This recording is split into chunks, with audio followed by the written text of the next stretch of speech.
on it, and I can understand where they were coming from on that, but there was nothing that was presented in there that was terribly implausible. Now, people have made the argument, well, the NBA shut down the Chris Paul trade, and that's why the Lakers aren't good. Well, the Dwight Howard trade did go through, and they still weren't good. We could point to a few other things that happened, and they still weren't good. Kobe's just not really good at sharing, and now when you're 36 years old, that's a problem. You gotta share. You gotta share. Yeah. Now, I'm not convinced. I talked to somebody about this. I'm not convinced that the Lakers aren't tanking and just not saying it out loud. Because that team, look at that roster. That's awful. For that to be the Los Angeles Lakers and you wind up with that roster. Which is crazy. It's so crazy. The Lakers used to be so great that I hated on the Lakers. They were the team that I fucking wanted to hate on. And right now, it's like, I feel sorry for them, man. You know how many times the Lakers have missed the playoffs since they moved to L.A.? 5. That's including last year. Right. That's 5 in 52 years, I want to say. And they're going to miss the playoffs when this is done 3 consecutive years. And Kobe's going to get his money. And I got no problem with that. Yeah. Just to be clear, Kobe's been underpaid for a long time, and they want to pay him $25 million this year. You take your $25 million. I'm not even mad. Right. Get it. Recently, man, and this shit had me laughing, man. You witnessed this whole thing down in Miami Beach, man, with fucking Charlemagne and Mace and Charlemagne's goon, man. And I know I saw your shit on blast, but can you share with us again what happened, man? Okay. You know, Charlemagne's on the network. He's on the network, and his goon Wax. His name is Wax. Yeah.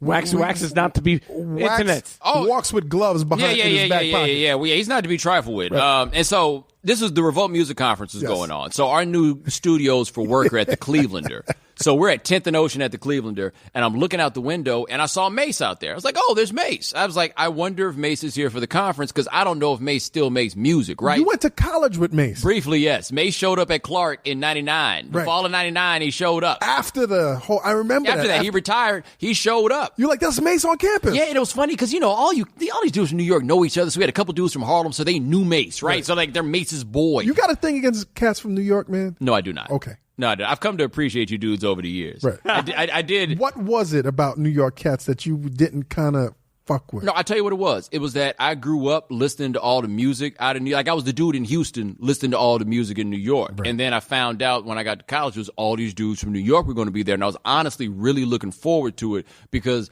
I grew up in Houston, and I'm definitely from Houston, but I'm not like your standard dude from Houston, right. So there were a lot of places that I felt like out of place, and then I'm like, I'm getting to Atlanta, and there's going to be the New York cats, and dog, man.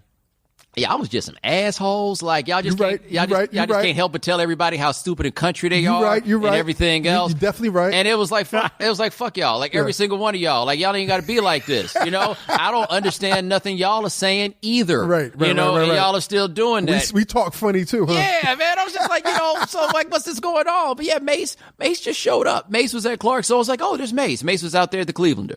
So the convention was at the Fontainebleau, and I live not too far from there.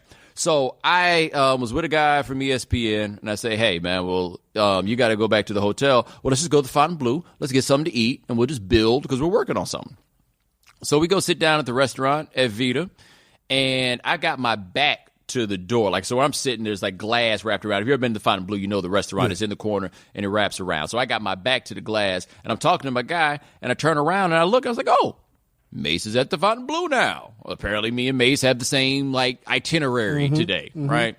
So Mace is there, and I'm just minding my own business. Next thing I know, man, somebody's running Mace all the way up out the restaurant. He's running. He's backing up. Yeah, backing up. Fast. He's backing up. He is not backing up He is not backing up simply because he wanted to back up. He is backing up because someone is approaching him. And you've been around, so you know when the energy in the room changes. It was that type of energy. Yeah. I know what time it is. With shit like clinking, forks and glasses. Oh, dude, there was hardly anybody there because it was like 3 or 4 o'clock in the afternoon. Okay. Like it was like late lunch, early dinner time, right? When they go through that transition. Yeah, so he's getting backed out, and me and my man are like, what's going on? Because we don't have any idea. So it's this dude. He's wearing this white shirt. It's like tight white shirt. You can tell he's swole. Dreads. He got some dreads. He's got on some camo pants. Like they were like, I'm camo joggers. They were.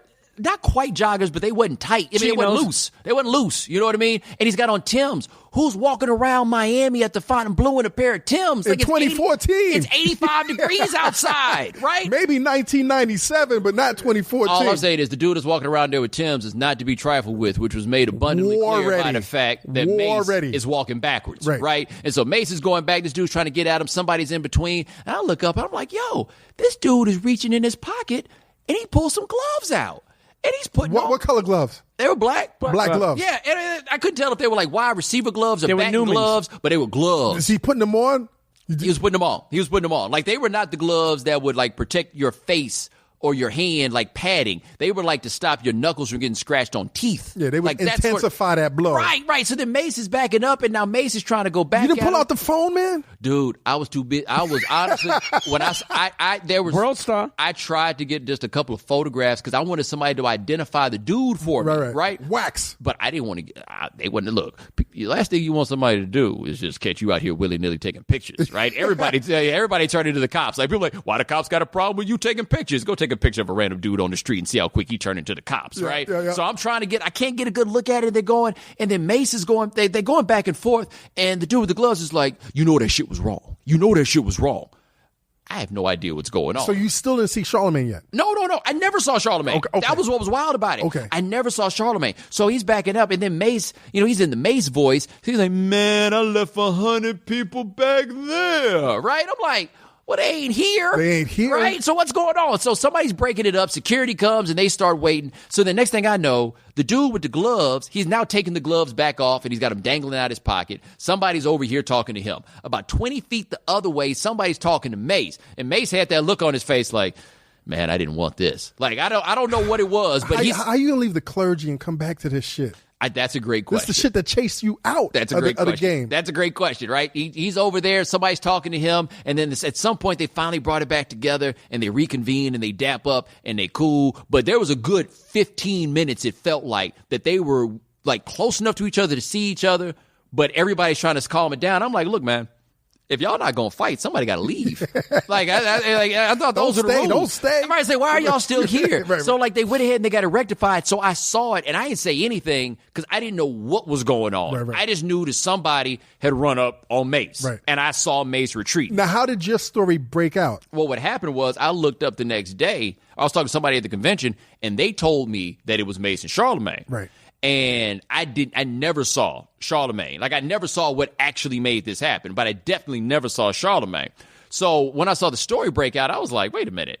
You started putting two and two together. Well, the question I had was, did Mace get into another fight? Like, was just Mace just fighting all weekend? Now let Charlemagne tell it. Charlemagne hit me on Twitter and said, apparently he said Mace was wilding out all weekend. Right. I have no idea. But I saw that it was the Charlemagne story, and I was like, the last thing I want is people thinking that if I'm having dinner and all of a sudden something break out, then I'm going to be the one to run and tell. Right. But then once it was out there, I was like, I needed to tell somebody. Yeah. Can you imagine just going to have lunch and the next thing you know, somebody running Mace up out of a restaurant and with gloves and boots on. And you can't tell nobody? Because if I tell anybody, it's going to become a story. Yeah. So then when I did the podcast, I was like, all right, I'll just go ahead and tell the story. And while I'm telling it, I was like, look, I don't know who this dude was. I'm like, I keep hearing about Charlemagne. His name is Wax. That's what somebody said. They were like, if he had baseball gloves, it was Charlemagne's bodyguard Wax. I was like, well, apparently it was Wax. I'm telling you, man, I don't think you won it with Wax. And the big reason I don't think you won it with Wax is that it was very clear to me that whatever... Wax don't smile, dude. He does not smile. And whatever Mace did,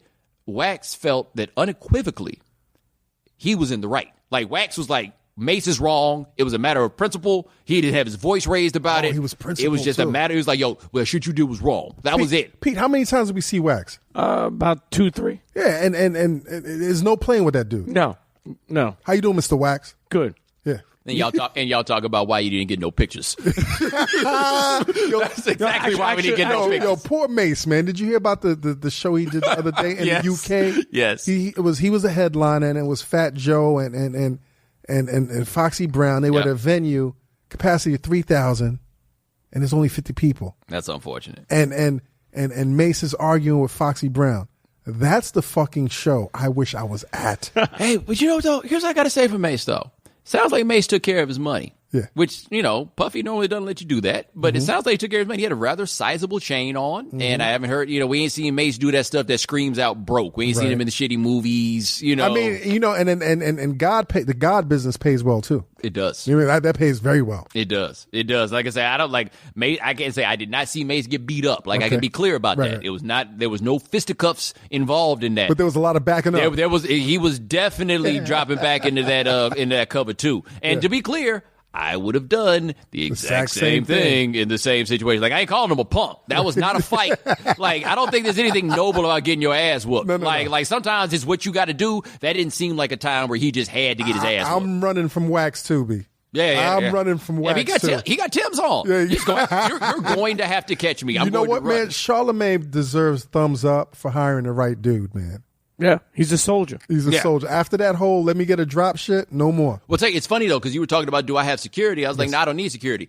I told somebody about Charlemagne have security, and they were like, well, what's he need security for? I'm like, because he be on the radio talking about rappers. Yes. Yes, he needs security. Yes. And this is your example right now. Yes. Like, you can't tell me Charlemagne don't need security while I tell you a story about somebody running up on him. Yes, exactly. There you go.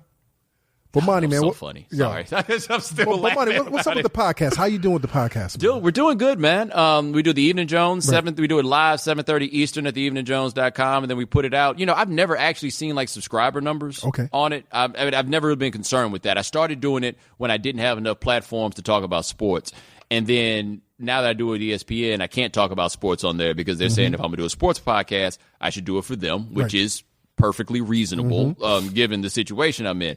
But you want to make my day, see me on the street and be like, yo, I really like the podcast. Right. Like that's because that's my thing. And we've been working on this for a long time. And this is where the community that I've built through the radio shows and stuff like that, like this is where we can get together and we can reconvene. And it allows me, I do a lot more than sports. And it allows me to do those things and kind of have fun with people and be personal. And we can, tell stories and just kind of laugh at what's going on. So like every Mondays are my long days. I normally have to do both those TV shows and then I do the podcast that night. But the podcast is always a winner. My buddy Lance Gilliam handles all the stuff behind the scenes. Like that's where my company and the people that I work with, this is our thing that we get to continue to do. It's amazing, like how all of a sudden now podcasts are the thing. It is. It's like it's the thing. And like I'm reading these articles and you'd be surprised how many people like we got to do a show, we got to do a podcast and this and that. It's like the new rap game in a sense. But what's happening now also is people are figuring out how to make money off of it. So like I don't know what the situation is currently with ESPN, but I know for a while when they didn't know how to make money off of it, they're like, well, the money's going to come, so we need to be in the space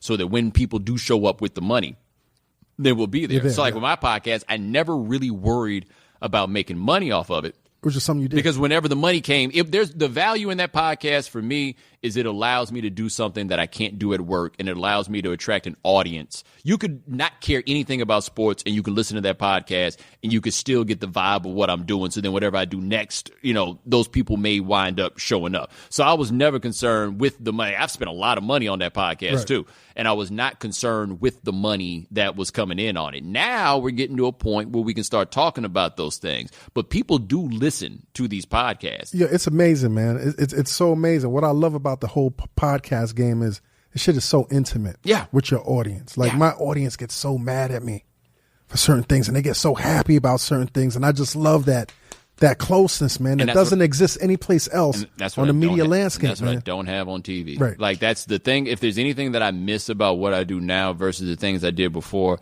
like the Morning Jones, the radio show I did on Sirius, you listen to that, dude. I love that show, dude. I literally, you were accessible. I hang out with those people. Yeah. Like with Mike Hitman's birthday party, and like 10 of us flew to Chicago, and we hanging out on the west side of Chicago for Mike's birthday. You could do that. That was like a podcast on steroids, basically. Yeah. But radio in that spoken medium is so much more intimate. TV is so sterile and everything has to be on point. We got to do this. We got to do that. And you got a million people working behind it. But with podcasts and stuff like that, don't stop doing it, man. Dude, I can't. Stop doing it. People, I think there have been times where people have asked, would I stop it or what it would take? And there have been opportunities that have come up, and it is still very important to me to keep that, because that intimacy, I think a lot of what I've been able to build has been because a lot of the people who have been around this for a while feel like they know me and they're close to me in that respect.